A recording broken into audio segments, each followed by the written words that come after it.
Who would be a Wolves fan, eh? On goes ball. People might yet win it here for Wolves. Flash in the shot. What a goal!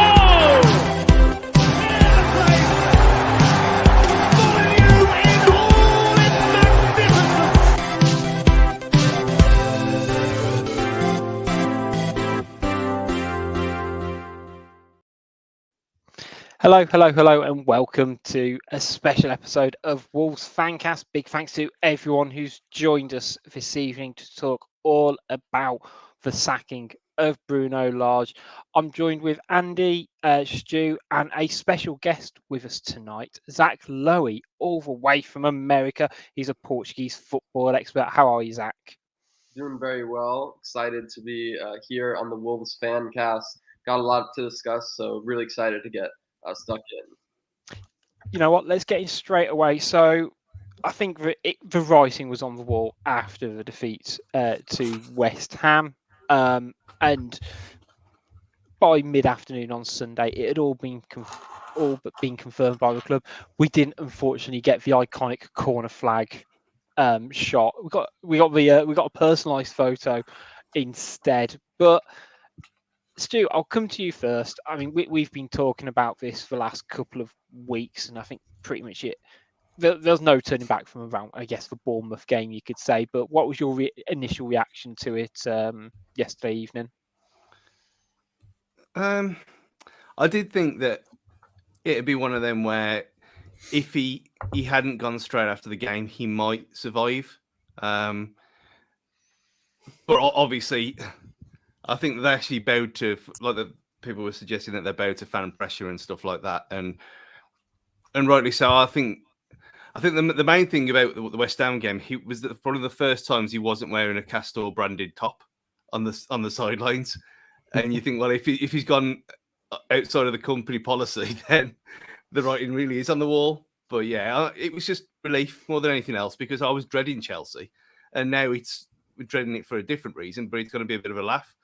But yeah, I'm just glad it's all over now, and we can move on. And yeah, I'm more pissed off if we have to get me angry again that if this wasn't just done before the international break, and it's like another wasted 3 weeks. Which what would have changed in that period of time when clearly nothing has. So I mean that was the only bad thing about it. But yeah, I'm just glad it's over with, really. Yeah, Andy, I know you're not to be honest, there doesn't seem to be too many Bruno apologists out there, for want of a better term. But again, what was your kind of view on it yesterday, and kind of how it went down? Because it wasn't the most edifying of endings for a manager who's not been completely terrible as a Wolves manager. It was a bit strange, because most of the time the club have got in front of the press and they're the ones who've released the story. But this time, obviously, we had quite a bit of spatterings of rumours here, there and everywhere that it was done and dusted. And then it was like a good few hours later before we got it. I sort of felt apathy, if anything. Like I didn't feel vindicated that we've got rid of him. And I also didn't think, oh, well, he deserved a bit longer, because I don't really think he did. It felt like it was the natural end to his reign, if I'm being perfectly honest. Yeah, I mean, Zach, as someone from, I guess, the outside looking in, have you kind of viewed Bruno Lage's time at Wolves, and particularly, I guess, it's the start of this season, because there has been a very downward trajectory over the last sort of 6 months at Wolves for him. But I'm keen to kind of hear your views on him as a coach, and say how it's kind of unfolded the last few weeks and months. Yeah, of course. Look, Bruno Lage, came to my attention in 2018 when he took charge of Benfica's head coaching position. And one thing that I think, more than just the quality of the football, one thing that caught my eye was the amount of young players who got chances in the first team, players that previously under prior management may have been ignored in the first team setup, such as Florentino Luis, Ferro, João Felix is the big one. And I think that really allowed Benfica to sway the momentum, make up a very large deficit on Sergio Conceição's Porto, and eventually win the Primeira Liga title, reclaim their Portuguese title, and that has been the last time they had won it. João Felix ended up leaving the following summer, and it seemed like Benfica were just never really able to recover from that under Lage. And similarly to Wolves, I think that eventually when it got sour, it just continued to spiral out of control, but to the point where Lage wasn't even able to finish the second season, got sacked in the final week. So look, I was definitely skeptical of this move going into it. I felt that when I saw the appointment, I felt that this was more you're getting a coach like Bruno Lage who is happy to play young players, but is also connected to George Mendes and Gestafu, obviously a massive part of Wolves, and someone who's going to allow his clients plenty of game time. I was definitely a bit skeptical from that regard. I do think that you have to give Bruno Lage some credit though for his first season.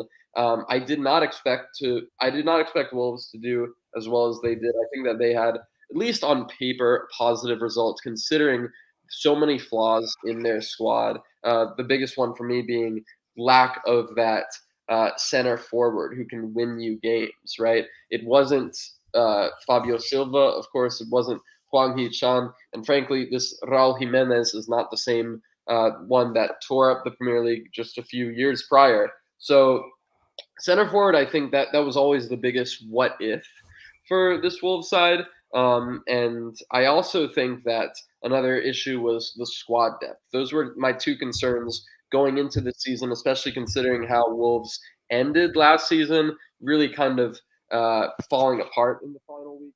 So look, they invested heavily. They backed their manager. I think you cannot say that they did not back Bruno Lage. They brought in Mateus Nunes, Gonçalo Guedes, Sasa Kaladzic, obviously getting a season-ending injury just days after signing, which is really unfortunate and kind of encapsulates this entire campaign from Wolves' standpoint so far. We'll see what happens with Diego Costa if he can restore those previous levels, but obviously it will not be under Bruno Lage. And I think that they had eventually given him enough time. Too much of what we've seen, we just really wasn't able to be rectified. One win all season in the Premier League, I believe 2 or 3 draws, and overall just similarly uninspiring football, not creating enough chances with, okay, fair enough. You don't have that bona fide center forward. You don't have a Dominic Calvert-Lewin or an Ivan Toney, but you do have some very talented players in likes of Pedro Neto, Daniel Podence, Mateus Nunes. You have enough players to, I think, do better than what you are currently doing. So when you combine all this together, the performances, the results, and you start to wonder, does Bruno Lage still have the dressing room? I think that it really was. The writing was definitely on the wall. My only question is, why didn't Wolves pull the trigger before international break? I'm always a bit confused whenever a club sacks a manager in the first week after international breaks. Like, you could have given your new manager 2 weeks to settle this. Is a 2-0 loss to West Ham. Is that really the straw that breaks the camel back? So I was a bit confused there. I do think it was ironic, though, how Wolves, the game that really was the straw that broke the camel's back was this defeat against West Ham, a West Ham side that was starting Craig Dawson, who obviously Wolves were linked with in the final day of the window. That fell through. And now, you're looking at this where, okay, Wolves have brought in a very promising center forward in Nathan Collins, showing some signs of life alongside Max Kilman. And yet, one injury, one suspension here and there, and you're down to the bare brittle. You're down to playing Ruben Neves, Johnny Castro, in a back three, whilst the likes of Connor Cody is scoring and starting for Everton. So many others such as Roman Saiz and Wilfried Boli, obviously playing for other teams. So I do think that was an issue for Wolves. They kind of left themselves a bit short in terms of depth. It would have been one thing if they had brought Gonzalo Guedes and kept hold of Morgan Gibbs-White. It seemed like it was more of a like-for-like replacement, so you can't really say that they were adding to the depth. Overall, though, I think it was justified. I would have sacked him before the international break, but now it's time for Wolves to move on with a new coach. Can I just say, Zach, you know what you said about how at Benfica, how he was, from your point of view, how him blooding the young players was one of his plus points. Why do you think he completely went against that here, where you had like Tati Gomez, who came in last season in 4 games and he did really well in central defence, just completely ignored for whatever reason? You've got any of the 2 or 3 of the under-23, under-21 strikers who've never even been given a sniff. Ryan Giles as well. You Chem Campbell, who he played for a little bit at the end. And I think we were sold that dream at the start for the same reason, the young players, and we've got a decent crop of them. And we never saw it. And against West Ham, we had 2 young defenders on the bench and he just ignored them to play Neves there. Yeah, and look, it's a very good question. I think that's something that Wolves have struggled with in general since their return to the top flight. Not just in their Bruno Lage, but also Nuno Espirito Santo. We're talking about not just players from the Molyneux Academy pipeline, but also young talents who they've scouted, throughout Europe. Toti Gomes is a good example. Yerson Mosquera, right? You've got 2 promising center backs available to play. I believe both were available, and you're going to go with Ruben Neves and Johnny Castro. I think that was definitely a bit of a sore subject. And another thing is, as a manager, you need to maintain a meritocracy. You need to send a message to certain players. If you are underperforming, you're going to get dropped. I think that was something that Bruno Lage perhaps failed to do, not just at Wolves, but also Benfica, that eventually led to his downfall. And I think perhaps not needing to work as well on that man management side of things.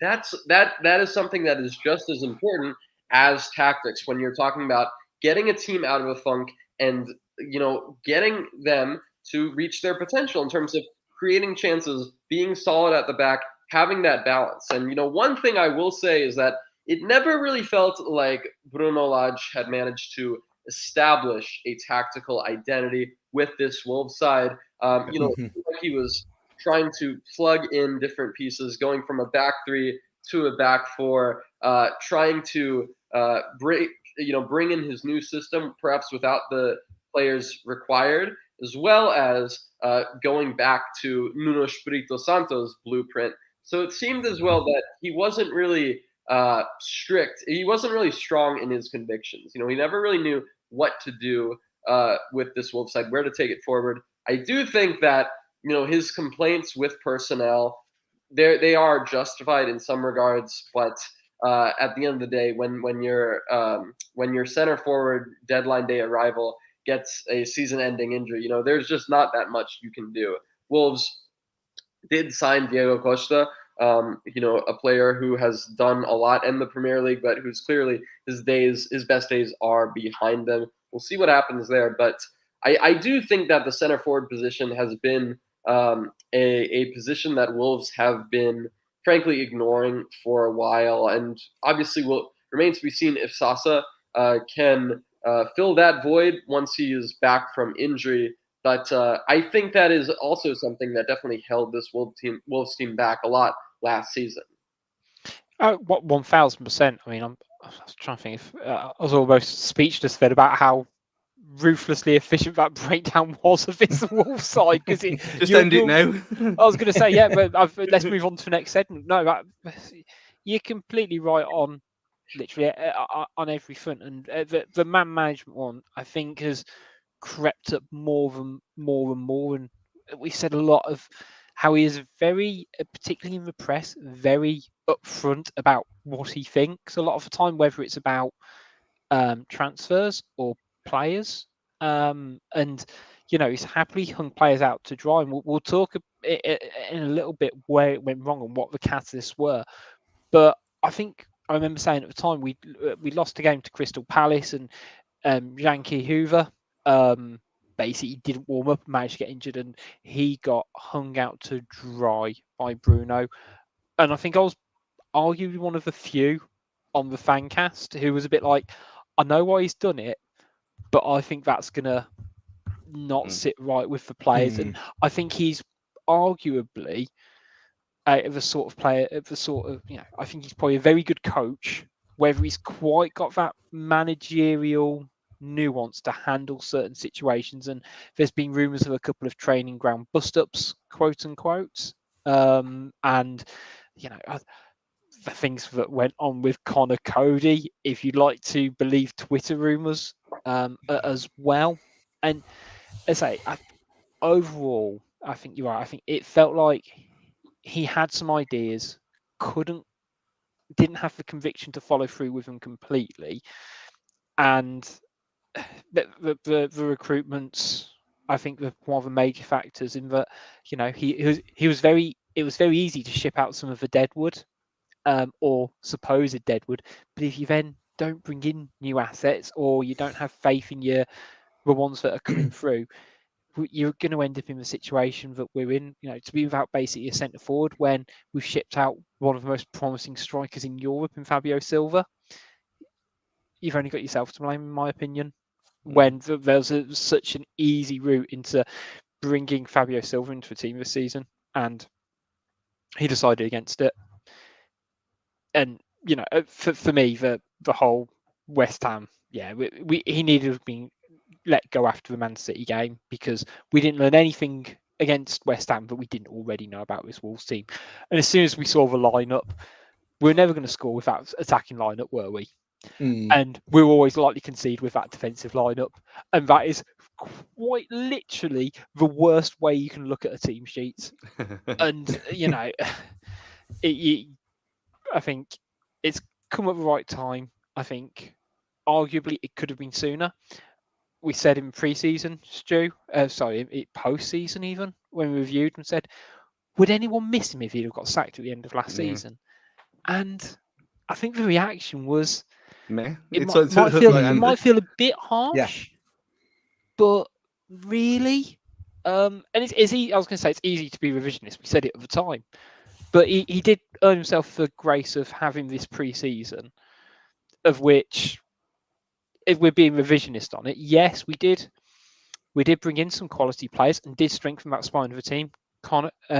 Collins, Nunes, Kaladnic. That's a bolstering the spine. Guedes as well. But then you go, well, look how many we then shipped out, and say if he doesn't have faith in, he gets rid of Cody, which Andy, you'll speak for days on Connor Cody being the right decision. We got rid of Sace as well, but then we didn't get another centre half to replace Sace, and he clearly didn't have confidence in. And Willy Bolly as well. Don't forget Willy Bolly went. We lost our 3 most experienced centre halves and replaced it with someone with 40-odd games under his belt. And don't get me wrong, Collins does look a cut above, but it only takes an injury or a suspension, and all of a sudden you're playing Ruben Neves at centre half. So, as you say, it's an absolute recipe for disaster. That couldn't have been the game plan, in my opinion, going into the season. And I find it really difficult to marry up that our plan B, if Kilman or Collins was injured or suspended, which was always going to happen at some point in the season, was to drop to a back three with Neves as a libero. You're pulling your hair out, surely, if that's the case. And it just screams as a man who's ran out of ideas. And the fact that Collins had already had 3 career sendings off at his age already. So it was literally always going to happen. Yeah. It was always the case. But he has now left. So I want to talk about potential replacements with you guys, because I think we're in, interesting ground in terms of who Wolves might go for. So I'm just going to share with you sort of some of the relatively live, up-to-date odds over on Odds Checker in terms of who's currently in the running. So at the moment, it has changed in the last like half an hour in terms of sort of your top kind of 3 or 4, but a name that will be familiar to most Wolves fans over the last 6 years is Julian Lopetegui, who is the current Seville manager, who infamously turned down Wolves at the last minute for to join Wolves when Fosun took over, and he took a Spain job instead. And he's basically about to get sacked at Seville, I think is fair to say. We've got Pedro Martins, former Olympiacos manager, Ruben Amorim, the current Sporting Lisbon manager. Andre Villas-Boas, who'll need no introductions for Premier League fans. Before you move on to the likes of Sergio Canseco and Stu's. Who, Rich? Who's that? Say his name again. Sergio Canseco? No. What did I go for? What did I go for? That's probably the worst one you've ever done. It's Conceição, at the very least. Look. Okay, you give it a go. That's why we put it up on the board, Stu, so we all know. And you know what? If one of the audio listeners was hearing you saying Sergio Canseco, they will not really think it's the same person. Well, it's a good job I did include him in my graphic as well, because all the other names, and it's a good job we're not going past Sean Dyche on that list, because he is still, I mean, he's moved down to sort of about 20 to 1. I do completely appreciate, for anyone listening before you start typing in, I know the odds around managerial changes are just basically baloney. And there is sort of a name that has come into serious contention in the last sort of hour or so, and that's Bo Svensson as well. So there's a couple of managers I'm interested in discussing with you guys.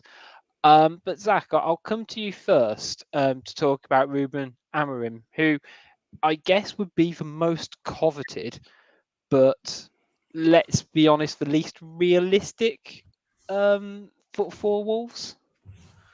Yeah, I think you're right in saying that he would be the least realistic option. You take a look at Ruben Amorim's career. He spent a few months at Braga, coaching top-level football before Sporting decided to pay an initial fee of 10 million euros, which eventually became around 15 million euros with added fees. So he is, I believe, the second or third most expensive manager in football history, I think behind Julian Nagelsmann. And so that's really a test to Sporting's confidence in him from the very start. And it has obviously been justified. Amorim, in his first full season in charge, leading Sporting to their first league title in 19 years. The following season, he leads them to the same point total, 85, only to lose the title to a historically good Porto team, and still lead Sporting into the Champions League round of 16. Pretty massive achievement for them. So it's fair to say that Amorim has a bit of a cult hero status in Sporting. He's done an incredible job at such a young age, I believe 37, 36 years old, and has already done an incredible job there. There are a few reasons why I think it is unrealistic to expect him to leave at this point in the season. I think that Amorim, he has a contract until 2024. He has a release clause of 30 million euros, and he is obviously in the middle of a season with Sporting where he has a great degree of leverage as well as authority with this team.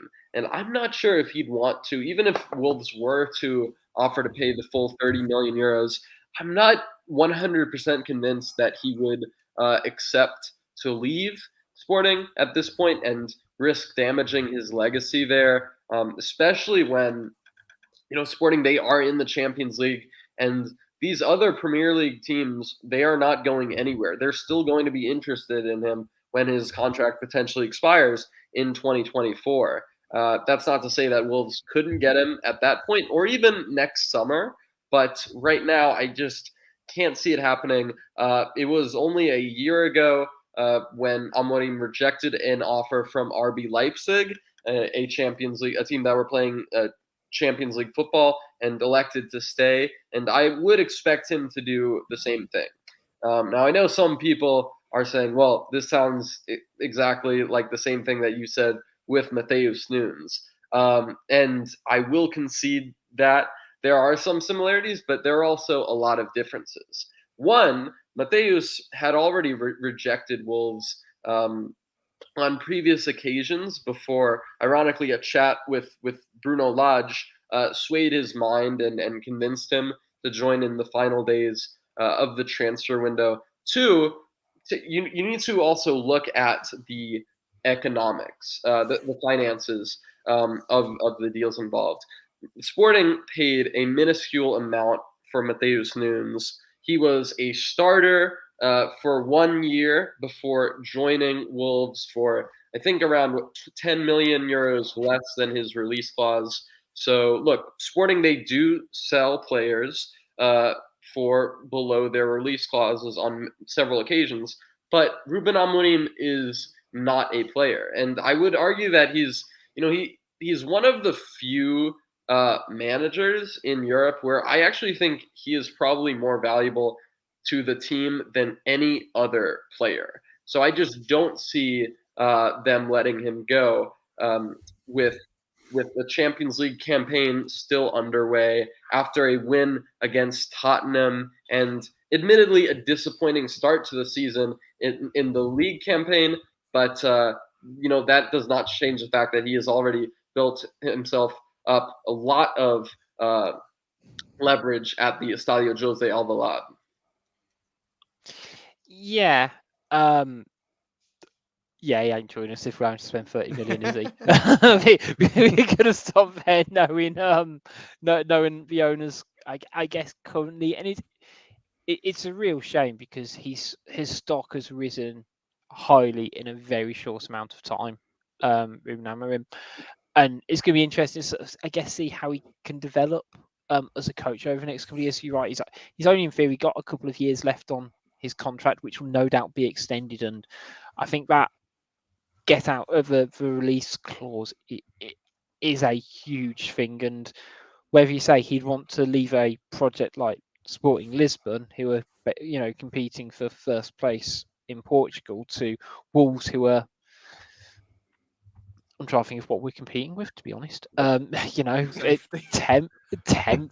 If I'm being realistic at the moment. So I think realistically we can sort of move him out, and it seems like the odds are sort of, and the feeling around him's going down a little bit. Stu, I'm not going to go to the one you want first. I'm going to go to the one you made me aware of just before recording, in Bo Svensson, who, again, similarly seems to have a lot of interest around him as a manager, and was most notably linked to the Brighton job a couple of weeks back.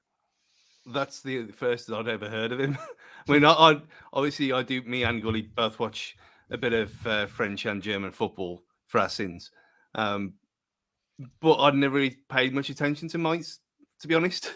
Other than the fact that they're very much punching above their weight, which is probably why Brighton were looking at him in the kind of Potter-esque role. But the way he plays is it's gegenpress on heat by the sounds of things. And it is very much front foot football, which we do not have the players for at all. Playing with a back three, which we can't do now. So it's all very odd how he's suddenly been linked now, when if you thought about that in the summer, when you think, well, okay, we've got a squad of players who are suited to that way of playing, who can evolve and that kind of thing. But he's more exciting to me than any of the others mentioned, just for the reason that it's something different. It's not the usual carousel of Mendes clients and that kind of thing. It's a bit of a left field choice, and it's a bit of excitement. Yeah, it could get completely tits up and we could get relegated, but it's I just the whole Lopetegui. I know we'll get to him in a bit, but it just seems like a bit of a Nuno part 2 kind of thing again. The similar kind of way, and it's not the most attractive. And we've had that for a long while now, and everyone's a bit bored of it, to be honest. And I think, like I said earlier, with the Bruno Lage that we were sold the dream of, and we never got.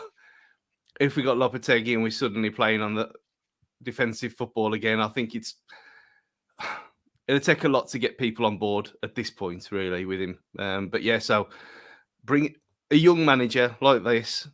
Yeah, if it's Bas Svensson or not, doesn't really matter. But I'm more impressed that they've looked at someone like this than anyone else that we could have imagined. And so from that point of view, yeah, bring it on. Yeah, the idea of a bit of rock and roll football is very appealing to me. I mean, Andy, do you think Jeff Shield finally get his man in Lopetegui, or do you think it's going to be a case of don't get interesting career track record since he rejected Wolves so many years ago now, but is he on that downward curve at this point? Have we sort of missed the boat with him, do you think, at this point in time? I feel a little bit that we have. I mean, he was doing great guns with Spain before telling the world that he was leaving Spain, before he told Spain that he was leaving Spain. To obviously go to Real Madrid, where things went, well, they never really got going for him at Real.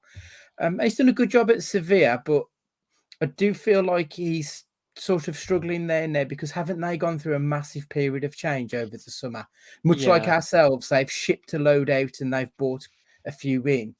So I feel like he's been struggling for the exact same reasons that Lage has been struggling.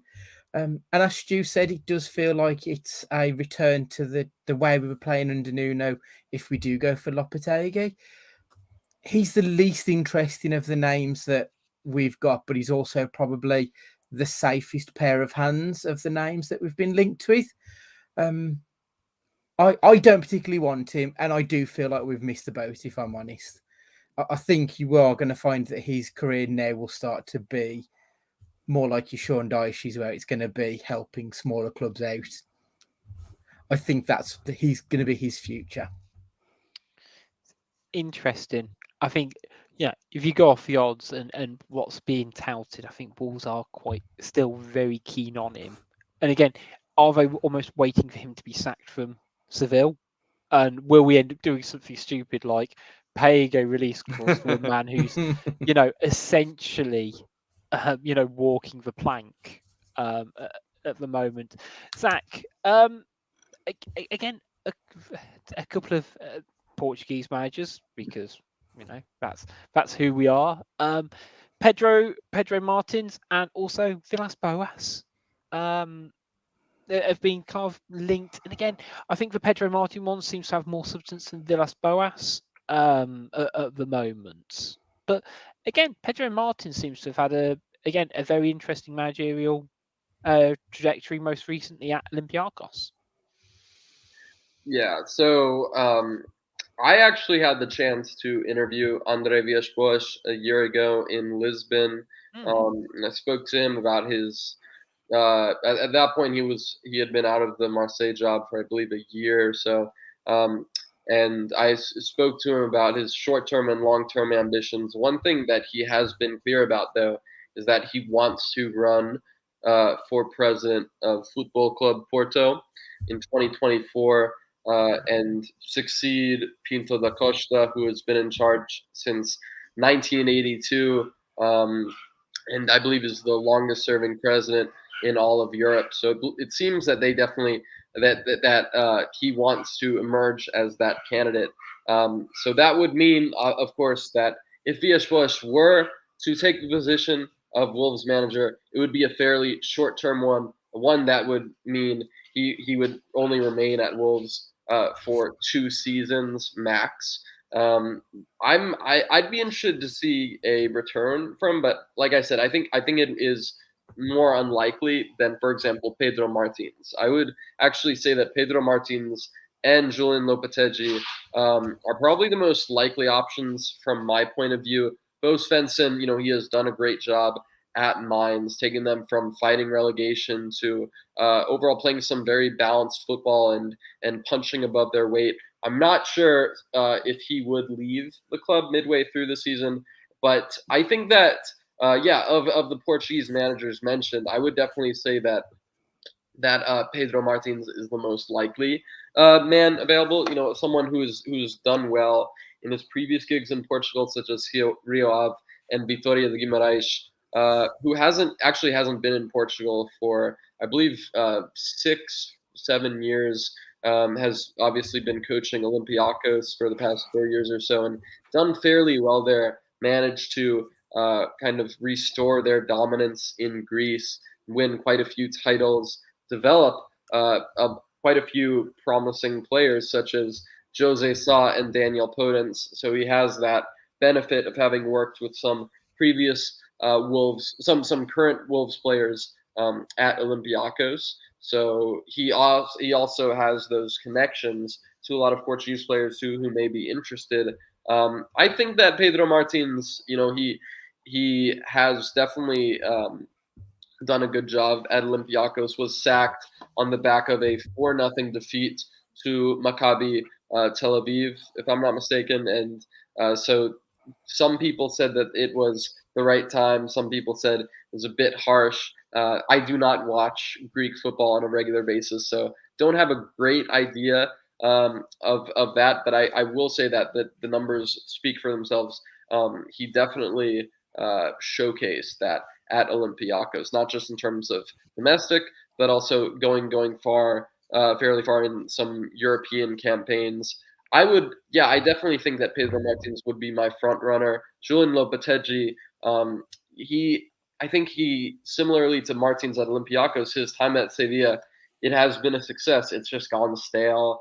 They've lost Jules Koundé and Diego Carlos, haven't really been able to replace them, haven't really been able to add to their squad, get a proven center forward. It's similarly to Wolves, and overall just haven't been able to reinforce certain areas.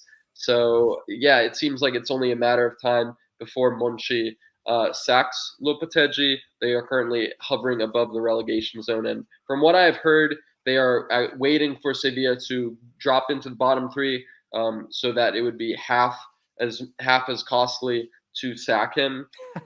So it'll be interesting to see what happens there. But yeah, like I said, I think Pedro Martins is the most likely front runner. I don't think that Sergio Conceição or Ruben Amorim would be interested in leaving Porto or Sporting at this point in the season. I do think, though, if Wolves are interested in going for a manager in Portugal, I think that there are plenty of options, plenty of managers who would leave their current teams for a shot at managing the Premier League. So I wouldn't just be looking at the available Portuguese managers such as André Villas-Boas, Ricardo Soares, but other coaches such as Petit at Boavista, Paulo Sergio at Portimonense. Plenty of interesting managerial options in the Primeira Liga. Really interesting in terms of Lopetegui, in particular in terms of waiting for the right point to sack him. And I'd not kind of put together the Pedro Martins Olympiacos and the fact we've pulled a couple of players from that area before. That does usually kind of signal with Wolves where their recruitment is. And I'm going to go to Stu now to wrap it up. Stu, a case for defence. Let's hear why Wolves should hire Sean Dyche. This started as a joke, okay? But the more I was thinking about it, my point was with this was the fact that, obviously Sean Dyche had a group of players at Burnley who obviously not that good compared to what the rest of the Premier League is. And he got a lot out of very, very limited players. So my point was that if he had the chance to work with decent players and actual players with technical ability, what would that look like? And if he was foreign and it was this kind of thing, I mean, we're talking about hiring someone who finished mid-table in Germany. Why? Yeah, because the football, yeah, it's very different over there. But that was my main point with it all. Sean Dyche at Wolves, it'd be chaos. Of course it would be. It doesn't make any kind of sense in any world at all. But like we were saying with Bo Svensson, that I kind of want to see that kind of chaos. I want to see what happens.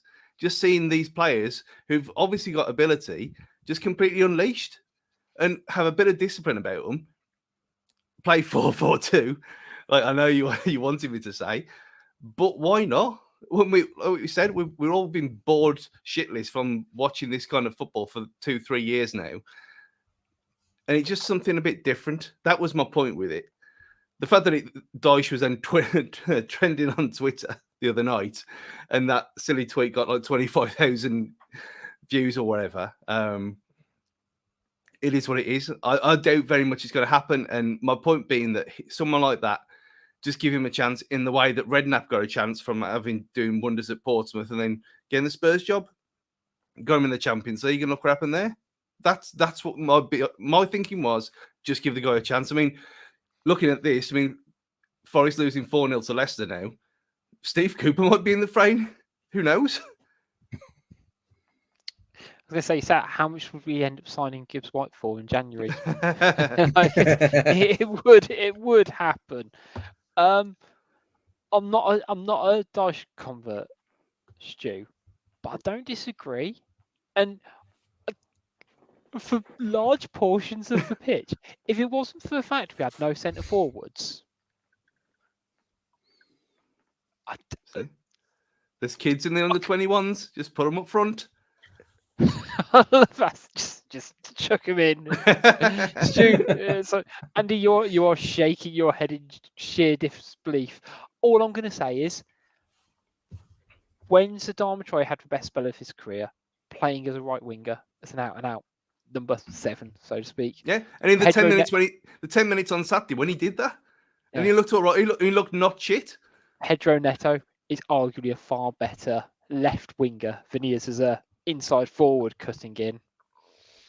I don't dispute that, but where I do dispute it is, could you imagine Sean Dyche looking after cultured players such as Ruben Neves? It's just not going to happen. I mean, how is he going to try and tell Moutinho what he should be doing? Like, you're used to playing with third-rate players in Burnley. Like, you've got no real frame of reference to be coaching one of the all-time great players in João Moutinho. Yeah, but at the same point, you say the same thing about Graham Potter. Yeah, and like we just said, Bo Svensson. Why would they listen to someone like Bo Svensson, who's managed no one at all who we know? That's fair. That's fair. Yeah. But everyone's going wanking themselves silly over him because he's a bit of a foreign name. This is what my point was. That it's Zach. What do you think about Sean Dyche? I mean, he said himself that given the chance with good players, he doesn't have to play long ball football. It's he's had to do what he's had to do with the players that he's got. I completely agree. I think that Sean Dyche, he did a fantastic job at Burnley, working with one of the lowest budgets in the entire Premier League, and frankly tailoring the squad to a point where you can minimize their weaknesses and maximize their strengths. And I think he would do a similar thing with Wolves. I don't think he's necessarily a cookie cutter, my way or the highway kind of guy. But yeah, with regards to how a potential 4-4-2 would work, I can't really wrap my head around it due to Wolves' lack of center forwards. Obviously, you could have Neto and I guess Adama or Podence playing on the flanks, or Gonzalo Getch. You could as well move Getch to kind of a second striker role where he really flourished in many ways at Valencia, and playing someone like probably Diego Costa, given his physical profile, alongside Getch. That would be my idea. But once again, it is a bit. It's a bit of a head scratcher. I don't think that Wolves should be limiting themselves to just Portuguese managers, though. It is clear that there are plenty of managers who would fit their bill And I think that Dyche, I don't think he would be Wolves' first choice, but he definitely has a proven record of getting teams out of trouble, shoring up the defense. And yeah, I think it would be interesting. And one thing I will say is that, yes, there is that factor of, is Sean Dyche, someone like him, going to tell someone like Joao Moutinho what to do? But another question is, should Joao Moutinho still be starting for Wolves? You Fair have point. David Nunes, you have Ruben Neves. Could this be the season that Wolves kind of phase him out? There's an argument to be made that he's already been phased out by Portugal, not getting the international call-up in the recent Nations League fixtures. Remains to be seen, will he or will he not get called up for the upcoming World Cup? But still a player who definitely has capability to play an important role for Wolves. I'm just not too sure if it is going to be as a starter with Mateus and Ruben in the team. But yeah, I think, like I said, I think that Pedro Martins will be the next Wolves coach. That's just how I feel right now. He's done a fairly good job in Portugal as well as Olympiacos, despite that abrupt dismissal after 4 years in charge. But for me, that just seems like the most Wolves, the most Wolves choice, shall we say? And of course, working with Daniel Podence and Jose Sa is an obvious boost. I mean, Yeah. if you remember back to them 2 games against Olympiacos when he was in charge, they were one of two of the toughest games we had all season. Yeah, they were. I mean, we were lucky to get through that, and if they hadn't gone down to 10 men, I think it would have been a complete different game that night. Yeah. I think it. Yeah, I think it's going to be a really interesting one to see how it plays out, because you look at some of those candidates. I think there's some that are out of the question for different reasons than others, whether it's on style of play, finances, trajectory. I think Wolves have got a really big decision to make, because I don't necessarily think we'll go down, but I think if we get this wrong, there could be alarm bells if we're not careful, and it's going to be a question of how much a new manager is backed as much as anything else at the club. I'm going to drag it back to Lage, though, and kind of underpin where it sort of went wrong for him at the club, because there were a few points where it just didn't quite pan out. In terms of, as we've done it, the L's of Lage ball. So in his time at Wolves, there were a few games that, I was going to say, give you an idea. 51 games as a Wolves manager, he won 19, drew 10 in the end, and lost 22 times. With kind of, I guess, several of those defeats and draws coming this season. But I want to talk about, I guess, some of the turning points in this team before we kind of go on to the positives, because there were a couple of real missed opportunities and some real pivot moments. I think those Arsenal double headers, I think it really knocked the confidence out of this Wolves team, didn't they, Andy? That second loss especially was a kick in the bollocks. I mean, we went 1-0 up and we never really looked completely comfortable, but we got as close as damn it to winning it. And then not only did we not win the game, we actually ended up losing it very late on in the match. And then followed that up, if I remember correctly, wasn't it Crystal Palace later that week at home where we lost 2-0?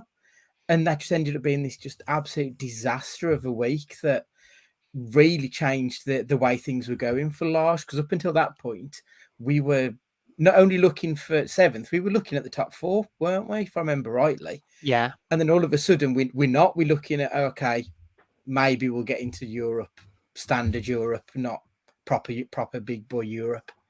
So yeah, that first one, yeah, it really was a kick in the nads. I mean, that Palace game as well, I think it was the fact that we all said exactly the same thing on the preview show and the week beforehand, saying we can't play the same midfield as got ripped apart as Selhurst Park earlier in the season. And he played the exact same formation with the exact same system and the exact same tactics. And the same thing happened again. And that was when, I think that was the first time I had a proper meltdown about it. let alone the Herber stuff that came out later on in that day. It was the fact that he didn't learn from his mistakes from earlier on in the season when it was plainly obvious what was going to happen. Yeah, that was infuriating because we'd learned our lessons previously, I think, against Brentford, where we didn't turn up in the first game, but we learned our lessons for the second game. And Palace, the template was there. We all knew it. And for one reason or another, the whole team struggled. But I do think the Hoover situation didn't help. And as King Wolf 84 says on Twitter, look at results after that point, and it did slump. And whether you can't say it was injuries, whether it was playing morale, that effect it did have an influence. I really do think, and it ties into what Zach was saying earlier about the management style of his not necessarily quite clicking. And to be honest, it more than I guess the Man United fixture. I think the Connor Cody situation, I don't know whether it's just something that's quite easy for us as fans to discuss and to pivot, because it was a fairly ambiguous ending for our captain and leader going. But Zach, from your perspective, how much do you think the departure of Connor Cody has influenced things around Bruno Lage's departure? Yeah, I definitely think it was part of it, but I think there's so much. It wasn't just Connor Cody leaving, because I think on the face of it, Connor Cody leaving is not necessarily an awful decision, especially when you're bringing in Nathan Collins as his replacement. Where it comes down to is really letting go of Connor Cody, Willy Boley, Roman Saiz, believe Fernando Marsal was this window. I'm not mistaken. Yeah, it was. Yeah, it was released at the end of the season. Yeah. So you're letting go of four fairly, experienced heads in central defense who are willing to do a job everywhere, who have Premier League experience, and really just not able to replace them. Obviously, brought in Nathan Collins, but that's really kind of a strict and quality over quantity approach, and that leaves you at risk when, as Stu was mentioning, Nathan Collins already 3 sending offs in his career. These players are going to get suspended. They're going to get injured. What happens when one of Kilman or Collins is out? And I think we saw that answer with the West Ham game.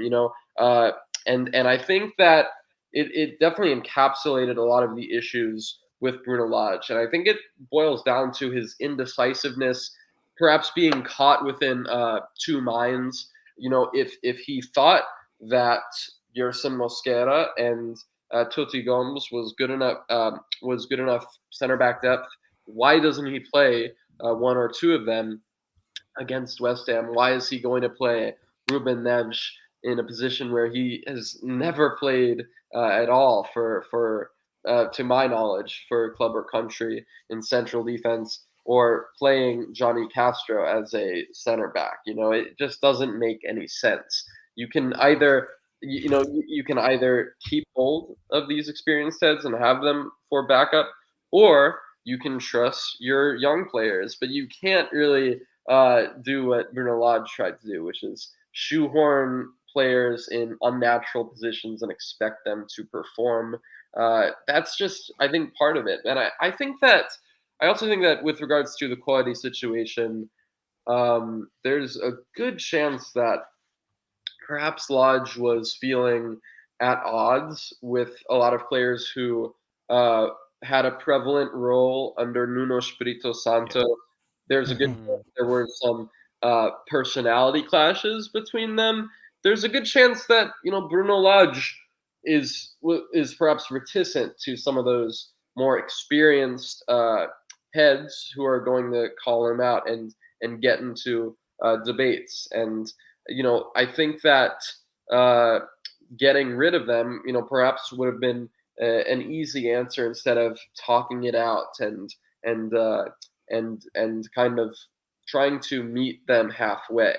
And I think that at a certain point, it really just has a snowball effect to the point where you've gotten rid of not just so much experienced depth, but also players who have an important role to play in the locker room. Players who have been around, since Wolves were in the championship, since they were just making life for themselves in the Premier League. You get rid of them, and that results in not the same team, not the same dressing room dynamic.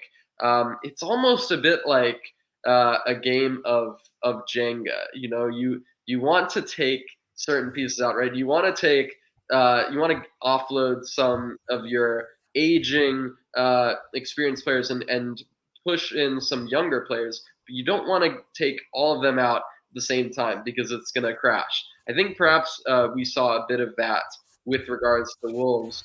And I also think that in general, his man management skills did not come to fruition at Molyneux, and perhaps did not carry over from what we saw at Benfica. Largely, Lage, he did a very good job with young players such as Gedson Fernandes, Florentino Luis, Joao Felix, but also experienced players such as Pizzi, Haris Seferovic.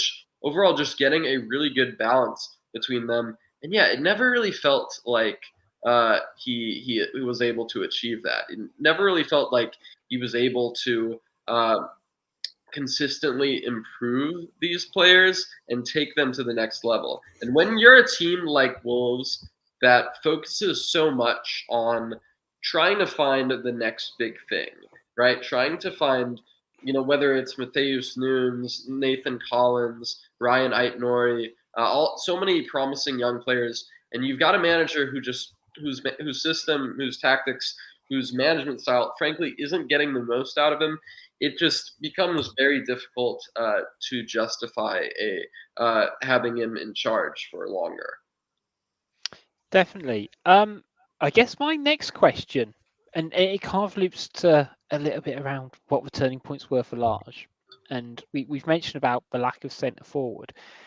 Realistically, does a new manager, whether it's one of those 6 or 7 we've highlighted, do they solve the issue for you, Stu, which is the fact that we don't really have much attacking prowess?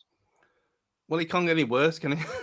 And I think what Zach just said, I think round pegs, round holes, just play players in their actual position. And if you have to tinker up front like that, like you said about Gedge, I don't like him. I've been on here enough times to say I don't like him. But last season, as a second striker, like has been said, he played well. So if it comes to that, and if we have to sacrifice kittens or whatever to keep Diego Costa fit, then just do. I mean, I thought, like I put that tweet out on Saturday night, I thought he looked fitter and more interested than the whole rest of the attacking lineup have for months.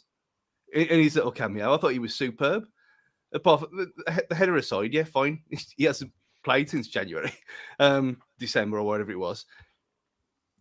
I just think it got so ridiculous and it got so out of control that anyone who comes in now with a fresh slate, I mean, like Dan said in the group and stuff, that just telling them to get in the box would help things. Mm-hmm. And if they're not going to do that, then coach them to do that. Yeah, it might go wrong and it might get tits up like Dendoncker blasting it over the bar all the time used to. But they're still there and they're still trying, and that's what we get. That's what we want. We don't want tippy tappy sideways nonsense that ends nowhere once you get 2/3 up the pitch. You can at least try and shoot on target and try and have a go, which is all we ask for. And I think just freshening it up is going to bring that anyway, regardless of new manager bounce or whatever. It can't be any worse, which is the bare minimum. So from that point of view, and the ones who've been, that is a good point as well. The managers who've been listed are very different from each other. There's no specific type, which is a bit peculiar. But you think, well, okay, they've got various options they want to go down, different roads they want to choose. But any of them is better than what we've had in the last, since April, at least. Yeah, I do agree. Like, we can't literally get worse at scoring goals at the moment. It is statistically impossible, isn't it? Unless we're Nottingham Forest. And I do sort of think with Diego, with 34-year-old Diego Costa, or whether it was going to be Jimenez, just drilling back into having that. Bruno Lage referred to it as that reference point, and I couldn't get my head around it. And we talk about, we're playing Daniel Podence or Guedes as a false nine. It's like, no, we're not. No, we are playing an attacking midfielder there. They are not even that extra 10 yards up the pitch. And it was so apparent. And Goody would say, we drive a horseshoe onto the edge of the 18-yard box because that's all we could do, because either the players didn't have the natural ability to get into the box or they weren't being coached well enough. And that's the tricky thing for me. Andy, it wasn't all bad under Lage. I think it's important to remember that in terms of some of the victories. I think, to be honest, there's two highlight victories out of the 19, and that was Spurs and Man United. They were particular high points, but that Watford at home as well was it was great because you've had such a history against Watford of dropping the ball, and especially with Ben Foster being in goal. So that Watford one does rank quite highly in my scrapbook of Premier League memories. But 19 victories is like that's decent going. That works out to like, what is it, 51 games, did you say he managed? Yeah. Rich? Yeah. So that's like almost 40%, which is not a bad return. It's just when it went bad, it went really bad. But we did have some really good memories in there. Like you say, yeah, there's the Watford one, Spurs away was fantastic. Never imagined that, because if I remember rightly, hadn't we just come off the back of a bit of a poor performance as well? And then all of a sudden we hit the ground running that day. Brentford, again, like you said earlier, we learned our lesson from the first game. That could have gone horribly wrong. I remember because Gomez got sent off, didn't he? And then the red card was rescinded, and it ended up being a bit of a manic day, but it was great. And obviously, you can't forget Aston Villa. The last minute clusterfuck of a goal from Ruben Neves' free kick was glorious, wasn't it? So I was going to say, my question, I guess, to Stu is that under Nuno, we have some like genuinely like core Wolves memories, even in like Premier League. Do you think any of those 19 victories will come under that like core memory? Because even that Villa game, which we went shit for 80 minutes. Yeah, coming back from 2-0 down against your nearest rivals at the moment to win 3-2. But we were genuinely crap for like 5-6 of the game. Yeah. When I wrote it down earlier, I had 3, and then I had to go and look at the fixtures from last season.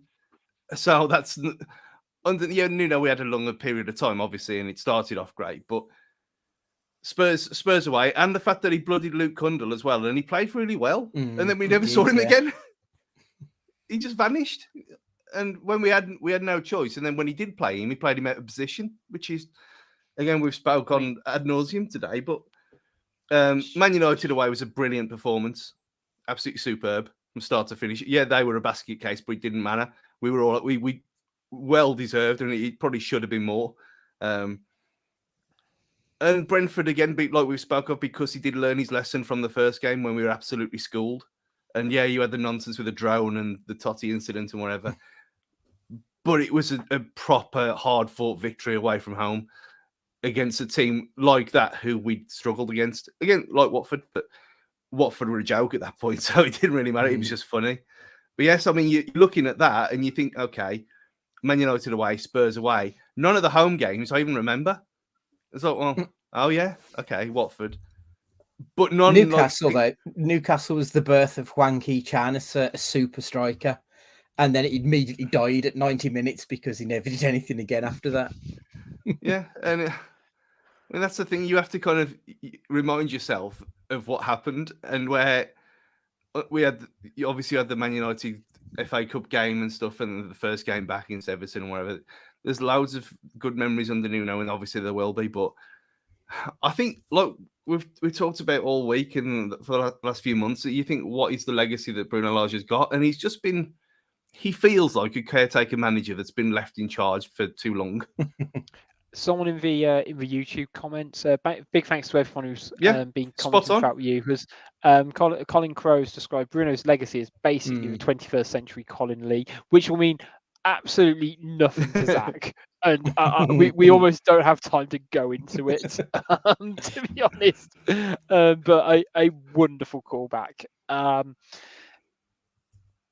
I guess sort of my last question I'll sort of round off is, was Bruno Lage always set up to fail as Wolves manager? And was he the only, can any of the blame be laid on anyone else's head and not just his? From either basically either people above him at boardroom level and recruitment, or people below him in terms of the players.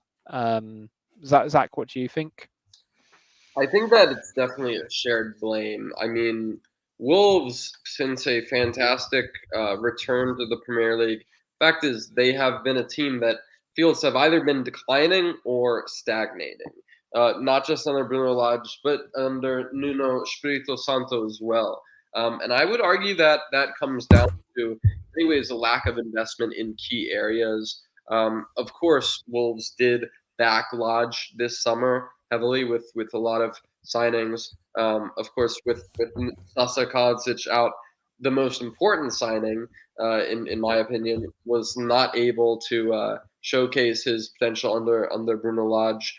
But I think that you do have to look at the board, what has happened there, and their business with transfers. I think that depth continues to be a big issue for Wolves. It was a big issue under Nuno Espirito Santo, and it clearly is an issue when you're looking at Ruben Neves and Johnny Castro playing as center backs. But of course, Bruno Lage, he does need to take accountability for a lot of these issues. And I think one of that is just not being decisive enough with the system that he wants to implement. And another is just not having a team set up that is creating enough genuine chances, as well as just getting rid of so many veteran voices, as we mentioned, Connor Cody, Willie Boley, as well as Hoover, John Ruddy, some very important voices. And I think that you have to look at Lage's culpability for it. Overall, I'm not going to say that he underperformed or overperformed my expectations, because I think this is just about what I expected from Lage. He had only one real managerial spell at Benfica, where had a very good few months to end his first season, and a season that kind of the train wheels fell off the tracks, if you will. So this is just about what I expected.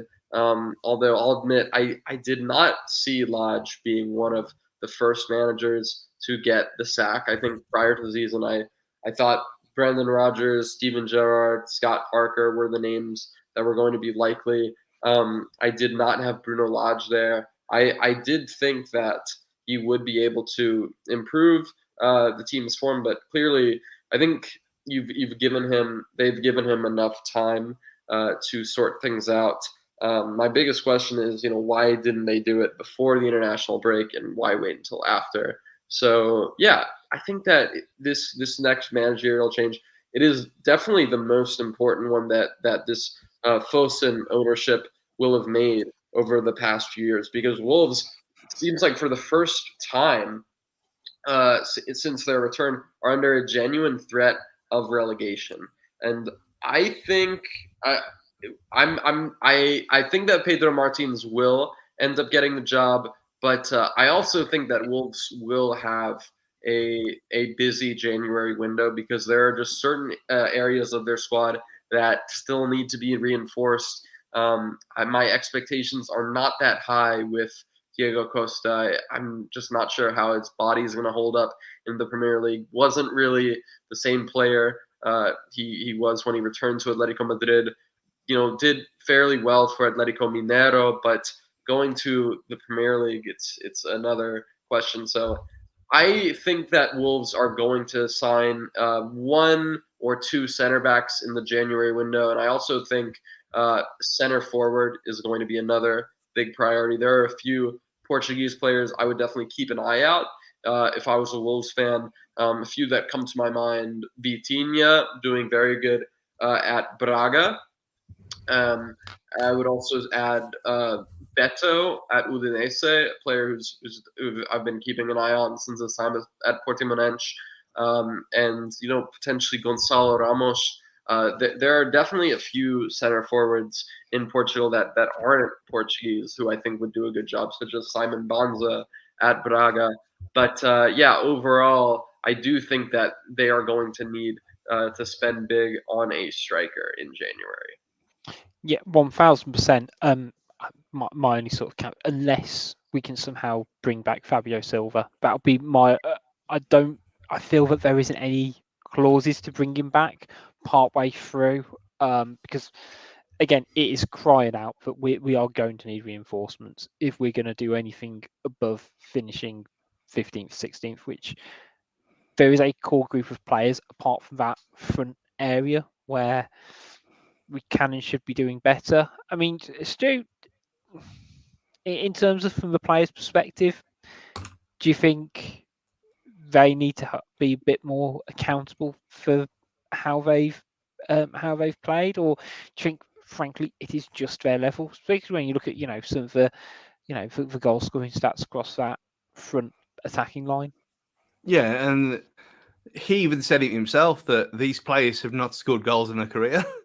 Yeah. And I mean, I've been obviously attacked as per usual for saying how shit they all are, but they don't have goals in them, do they? And they're that's just a fact.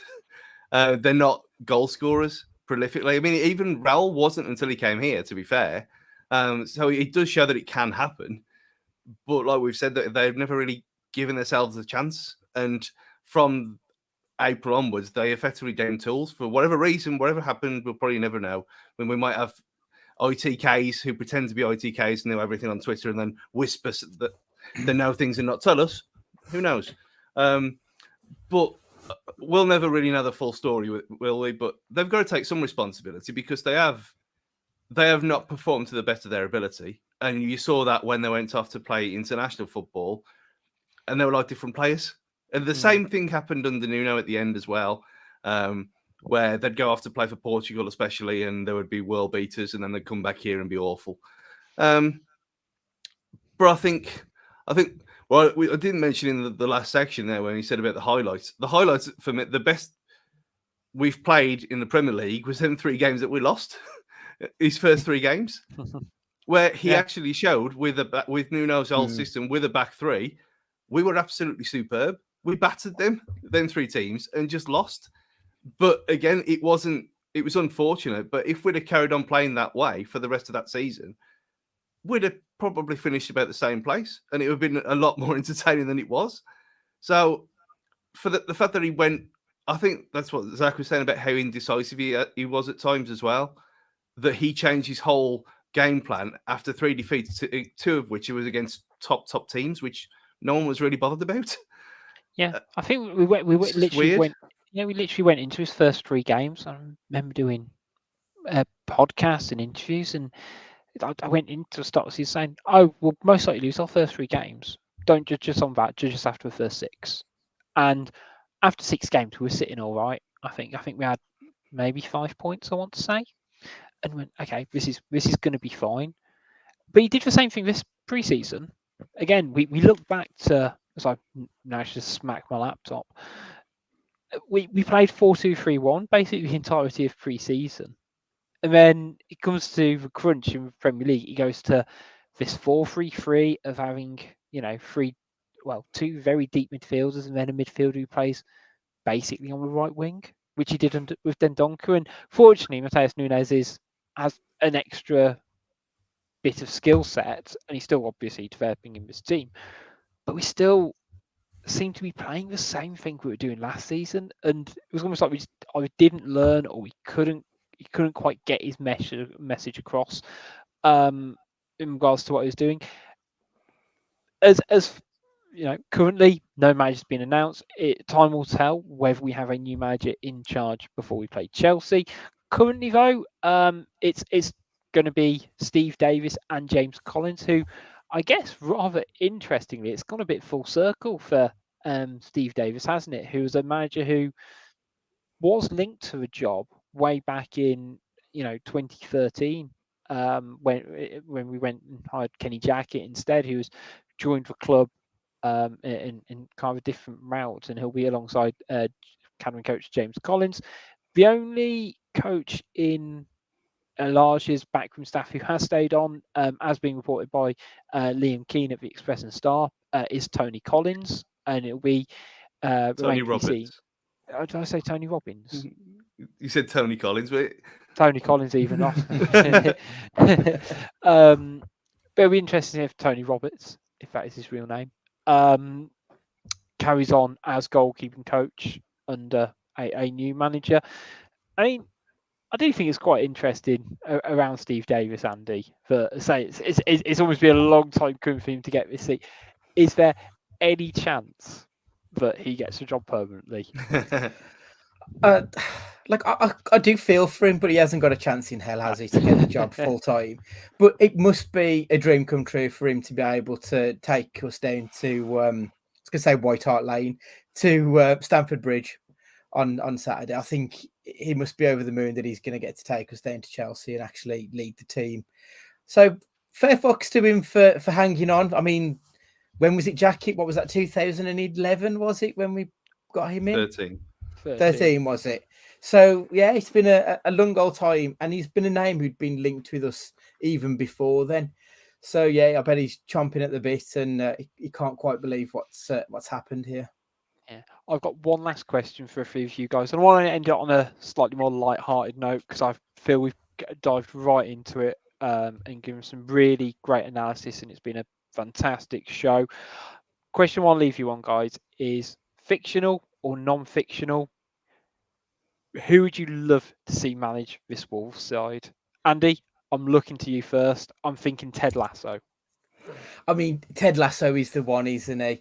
I feel like we're at the moment, we feel like we're in the doldrums, and Ted Lasso would really bring some charisma and some uplifting belief into the team. He would be the perfect man to take us forward, I think. Stu, how about you? Outside of the world of football, even in the world of football, who'd spark that light for you? Mr. Instagram himself, Mourinho. I thought you were going to say Mr. Miami. Yeah, just to annoy Gully more than anything else, but he'd just be amazing, wouldn't he? Just for 18 months to 2 years until it all went chaos and wrong. But Jose Mourinho here, it'd be like a dream come true. Go on, Zach. How about you? Who would be your wildly left field option? I actually have not watched Ted Lasso. My parents watched a bit. I watch so much football that I don't really feel like I want to watch a show about football. Let's see, fictional or non-fictional character to manage Wolves. I'm gonna have to go with Fernando Santos because that would mean I wouldn't manage Fernando Santos anymore. On a serious note, probably another Portuguese manager. One manager who, I think there are a lot of Portuguese managers who would do a fine job at Wolves. One name who I'd be looking at alongside likes of Petit at Boavista, or Felipe Martins at Casa Pia, or Paulo Sergio at Portimonense. One name that is actually available is Ricardo Suarez. He did a very good job at Gil Vicente last season, led them to 5th place finish and first ever European qualification in club's history, developed plenty of promising youngsters such as Samuel Lino and Zé Carlos, eventually took charge of Al Ahly and had a poor spell there, did not last even 2 months in Egypt with Al Ahly, finishing third outside of the top 2 for the first time in, I think, 30 years. So not a great run of it in one of the biggest clubs in Africa and one of the most demanding clubs as well. But I do think that he is going to get a decent-sized job soon, probably in Portugal. But yeah, I think that Wolves, if the next manager does not work out, I definitely think they should be considering him down the line as a potential option. He did a great job with that Gil Vicente side, and I think that he would be an option I'd be looking at in the perhaps not short term, but definitely long term future. Definitely be interested to see how that plays out. I guess if he's not going to be manager this time, maybe the one after the next one. Big thank you to everyone who's joined us this evening. Really hope you've enjoyed the show. Big thanks to everyone who's been on the comments as well. So I haven't been able to get through all of them as well. But as always, big thanks to Pixel Yeti Media and 90 Min for supporting the channel. Make sure you're following us at Wolves Fancast for all your Wolves lols and trolls. And big thanks to Zach Lowy for joining us from the States today. Zach, little plug. I was going to say little. You can have a large plug for your Bruno Lage. Yeah, so you can find me on Zach Lowy, ZACHLOWY on Twitter, as well as BTLvid, breakingthelines.com, and yeah, BTLvid on Twitter. We do have quite a few Wolves content. Just recently published an article on Nathan Collins, so definitely have a lot of interesting Wolves content coming your way, as well as other stories from around Europe and elsewhere. 1000%. Make sure you go check it out, guys. Until next time, which will be when we are previewing the Chelsea game, it's goodbye from Zach. Thank you so much for having me. It was a pleasure, and I hope to be on again soon. Pleasure to have you back, and we definitely welcome to have you back on a show this season. It's goodbye from Stu. Do the Dyche thing. Try. It's goodbye from Andy. Take care, everybody. And it's goodbye from me. See you next time.